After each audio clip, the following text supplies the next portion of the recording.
معاشی تحفظ سب سے بڑا قومی مفاد تسلیم کیا گیا ہے. تو سر یہ ہو پائے گا جس طریقے سے قرضوں کی جو معیشت ہے اس میں ہم جکڑے ہوئے ہیں, IMF کے پریشر, دیگر معاملات؟ دیکھیں Times of India Shekhar Gupta وہ تو کہہ رہے ہیں جی کشمیر کا ذکر ہی نہیں ہے, جبکہ کور ایشوز اپنی جگہ پہ ہی ہیں. چند دن پہلے کی بات ہے, انڈیا کے آرمی چیف نے کہا کہ جی آئیں سیاچن پہ ہم ڈی ایسکلیٹ کرتے ہیں, فوجیں واپس لے جاتے ہیں, شرط یہ ہے کہ آپ مانیں کہ ہمارا قبضہ ہے جو 86 میں انہوں نے قابو کر لی تھی جگہ.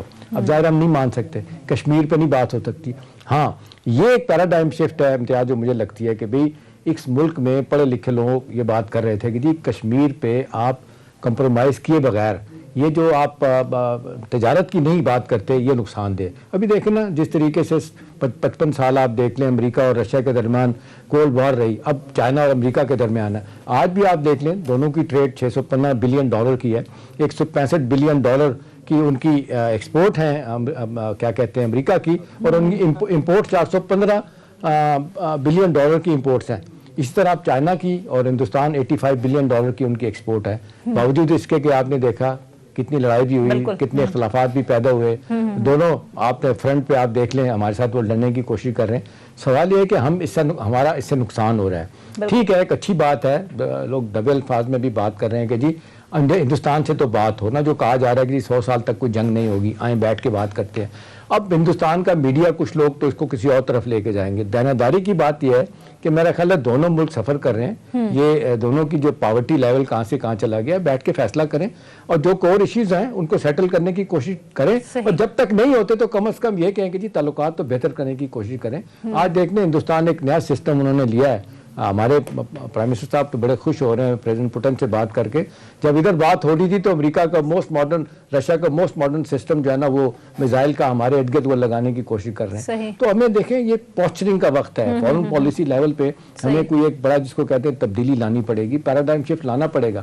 ہم دیکھیں ہمارے لیے ایک افغانستان ایک مصیبت بنا ہوا ہے, ادھر سے آپ دیکھ لیں ہندوستان ہے, بیچ میں ایران کے ساتھ بھی تعلقات آپ زیادہ جانتے ہیں امتیاز, کبھی ٹھیک ہوتے ہیں کبھی برے ہوتے ہیں, ہر وقت جو ہے نا ہم انگیج رہتے ہیں. اللہ کرے کہ یہ انگیجمنٹ کی پالیسی تھوڑی سی ڈی ایسکلیٹ کرے تو ہم اپنا فوکس کریں, جس کا آپ اشارہ کر رہے ہیں. اکانومی جس طرح ڈوب رہی ہے, 85% ہمارا GDP کا جو ہے نا وہ قرضوں میں چلا گیا. مطلب آج ہم پورا خدا نہ خواستہ قرضے اتارنے کی کوشش کریں تو 85%, کچھ لوگ تو کہتے ہیں 100%, سب کچھ آپ کا میرا بھی چلا جائے گا تو قرضے پورے نہیں ہوں گے.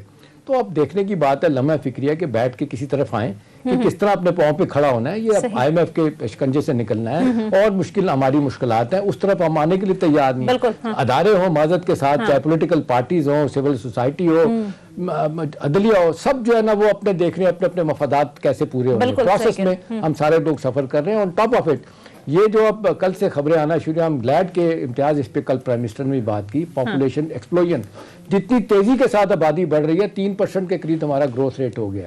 ابھی آپ دیکھ لیں 50 ارب کی ہماری 50 کروڑ کی آبادی ہو جائے گی 2050 میں ہماری. ہمارے ریسورسز کم ہو رہے ہیں, ریونیو ہمارا بڑھ نہیں رہا, مشکلات ہماری بڑھ رہی ہیں, آبادی کا طوفان آگے ہے. ان کو سب کو نیچے لانے کے لیے ایک میرا خیال ہے واقعی وہ کہتے ہیں کہ first republic has failed and we need a second one. بیٹھ کے مکالمہ کریں, سارے لوگ کے بھی ملک کو اس دلدل سے کیسے نکالنا ہے. چیلنجز ہیں ان سے نمٹنے کے لیے آپ کہہ رہے ہیں زمانے میں ہمیشہ پاکستان نے ہمیشہ 60 سال تک یہ کہا, 55 سال تک, کہ پہلے ٹریڈ نہیں ہوگی جب تک کشمیر کا مسئلہ نہیں حل ہوگا. ہندوستان کہتا تھا پہلے تجارت پھر کشمیر. مشرف صاحب نے کنسیڈ کیا اور دیکھ لیں ٹریڈ کی بات ہوئی, کمپوزٹ ڈائلاگ کے 8 سیشن ہوئے, پھر ایک نیا طریقہ کار اڈاپٹ کیا گیا کہ انہوں نے کہا جی صرف دہشت گردی پہ بات ہوگی, اس پہ بھی ہم تیار ہو گئے. تو وہ بات ہے کہ وہاں پہ بھی ہماری مشکلات ہیں, ہم وہ واک اوور نہیں دے سکتے ہندوستان کو جس طرح وہ چاہ رہے ہیں. اب سیاچین کی بات ہے, چھوڑ دیں, کل کہیں گے جی کشمیر کو بھی آپ چھوڑ دیں, وہ اپنی جگہ پہ, لیکن وہ کہتے ہیں نا بے ترتیبی میں ایک ترتیب ہوتی ہے. آپ اپنے بھلے اختلافات رکھیں, بات چیت کا دروازہ بند نہ ہو, لیکن ٹریڈ ہونی چاہیے, تعلقات ہونے چاہیے. جو چیزیں پاکستان ساؤتھ امریکہ سے منگواتا ہے, ہندوستان آسٹریلیا سے منگواتا ہے, وہ پاکستان ہندوستان ایک دوسرے کو کمپلیمنٹ کر سکتے ہیں. ایز آؤٹ کریں, بارڈر پہ بھی جو ایز آؤٹ ہونا چاہیے, لیکن اس کی